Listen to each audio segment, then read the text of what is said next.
पिछली दो वीडियो में हमने देखा कि न्यूक्लियर बॉम्ब कैसे बनता है, कैसे काम करता है और इतना छोटा होने के बावजूद इतनी तबाही कैसे करता है। और दूसरे पार्ट में ये भी जाना कि अगर हम पर न्यूक्लियर अटैक हो जाए तो उससे कैसे बचें। और उस वीडियो को अगर आपने लास्ट तक नहीं देखा है तो आपने काफी एपिक सीन मिस कर दिए हैं।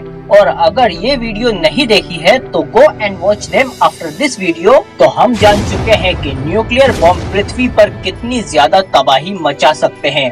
और इस वीडियो में हम बात करेंगे कि अगर हम न्यूक्लियर बॉम्ब को चांद पर गिरा दें तो क्या होगा, इसके फॉलआउट का पृथ्वी पर क्या असर पड़ेगा, क्या चंद्रमा की लो ग्रेविटेशन की वजह से इसकी सरफेस के टुकड़े इसकी ग्रेविटेशनल ऑर्बिट से निकलकर पृथ्वी की ओर आ सकते हैं और इस सब से क्या हम सरवाइव कर पाएंगे। तो आइए जानते हैं कि क्या होगा अगर हम अपने ही चंद्रमा पर न्यूक्लियर अटैक कर दें तो।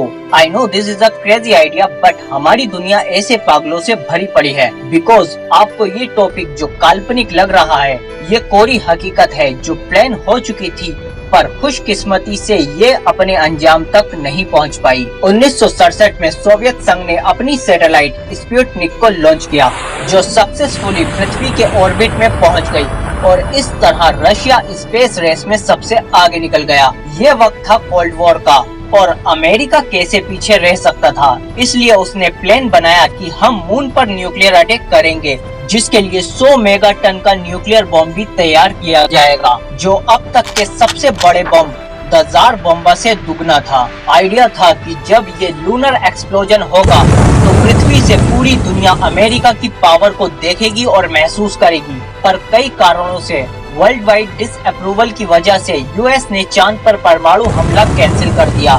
इसकी एक वजह ये भी थी कि 1967 तक चांद को कोलोनाइज करने के मिलिट्री प्लेन को न्यूक्लियर फॉलआउट बर्बाद कर देगा, लेकिन चांद पृथ्वी की तरह ओजोन लेयर से प्रोटेक्टेड नहीं है और न ही इसके पास एटमॉस्फेयर है, जिसकी वजह से इस पर लगातार cosmic rays and solar flares की बौछार होती रहती है। इसीलिए मून की सरफेस पर हाई लेवल स्पेस रेडिएशन होती है। सो आई थिंक एक न्यूक्लियर एक्सप्लोजन से इस रेडिएशन में शायद ही कोई फर्क पड़ेगा। नासा अभी भी चंद्रमा की इस रेडिएशन से बचने के तरीके ढूंढ रहा है। आई होप भविष्य में हमें इस तरह के लूनर बेस देखने को मिलेंगे। तो चंद्रमा पर होने वाला न्यूक्लियर अटैक तो पास्ट में कैंसिल हो गया, बट इन फ्यूचर इस पर अटैक हुआ तो क्या होगा।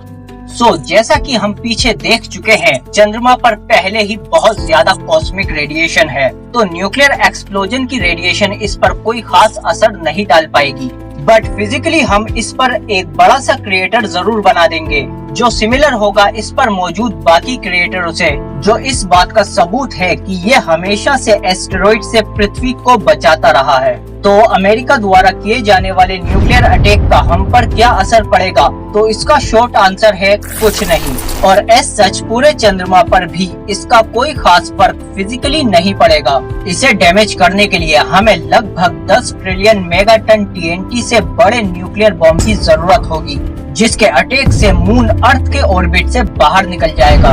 एंड कांग्रेचुलेशन, अब हमारी पृथ्वी एस्टेरॉइड के लिए एक्सपोज हो चुकी है जो डायरेक्ट हमारी पृथ्वी से टकराएंगे। इसके अलावा इससे टाइड्स पर भी अफेक्ट होगा। इससे हजारों फुट ऊंची लहरें उठेंगी जिससे मैराइन लाइफ और हम सबका खात्मा हो जाएगा। सारे सीजन खत्म हो जाएंगे और पृथ्वी अपनी एक्सिस पर बहुत तेज घूमने लगेगी। इन सिंपल वर्ड्स, मून के बाद हमारी बारी होगी और हमारा भी खात्मा हो जाएगा। तो इसे उड़ाने के बजाय शुक्रगुजार होना चाहिए हमें एस्टेरॉइड से बचाने टाइड्स एंड सीजन के लिए।